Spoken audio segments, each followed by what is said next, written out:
C'est dans cette prison de Téhéran qu'est détenu depuis 8 mois un couple de chercheurs français, dont Fariba Abdelra, une anthropologue franco-iranienne. Elle vient de mettre fin à une grève de la faim de 48 jours, répondant ainsi à un appel de son comité de soutien qui avait jugé son état de santé alarmant, tout comme celui de son compagnon Roland Marchal, un spécialiste de la Corne de l'Afrique, dont les conditions de détention sont jugées très difficiles psychologiquement. Il ne parle pas farsi et a peu de contact avec l'extérieur.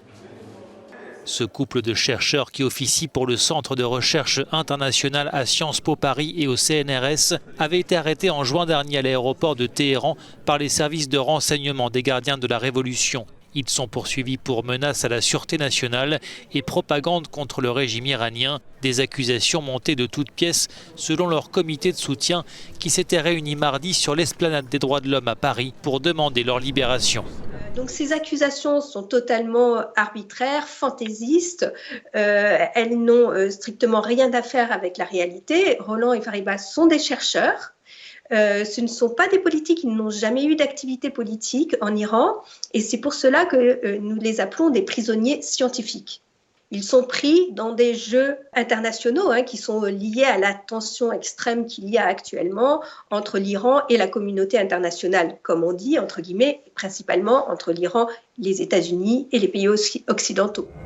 Les deux chercheurs français pourraient affronter bientôt un procès. Les accusations de menaces à la sûreté nationale, propagande contre le régime, voire d'espionnage ne sont pas rares en Iran, comme l'explique Massoud Salari, journaliste iranien à Euronews. Que ce soit des opposants iraniens ou des ressortissants étrangers incarcérés dans le pays, ils sont confrontés à un risque de prison de long terme qui peut aller jusqu'à 10 ans. Dans le passé, il y avait des ressortissants étrangers qui étaient condamnés à 10 ans de prison pour espionnage, pour ce genre d'accusations. Depuis leur arrestation, la diplomatie française s'active en coulisses pour obtenir la libération des deux chercheurs. Ils pourraient faire l'objet d'un échange, comme ce fut le cas par le passé.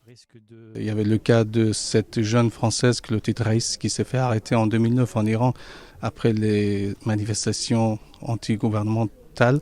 Et en 2017, c'est en mai 2017 qu'elle s'est fait libérer. Ils l'ont libérée contre la libération d'un Iranien en France. Et l'Iranien en France était l'assassin de Shapour Bakhtiar, l'ancien Premier ministre iranien de l'époque du Shah. En décembre dernier, l'Iran et les États-Unis ont échangé 2 prisonniers, un prisonnier américain en Iran et un prisonnier iranien aux États-Unis. Et ils ont ouvertement reconnu que c'était un échange. Selon le comité de soutien aux deux chercheurs français, l'Iran détient 10 à 15 ressortissants étrangers, souvent binationaux, comme l'irano-britannique Nazanin Zaghari Ratcliffe, emprisonné en Iran depuis 2016.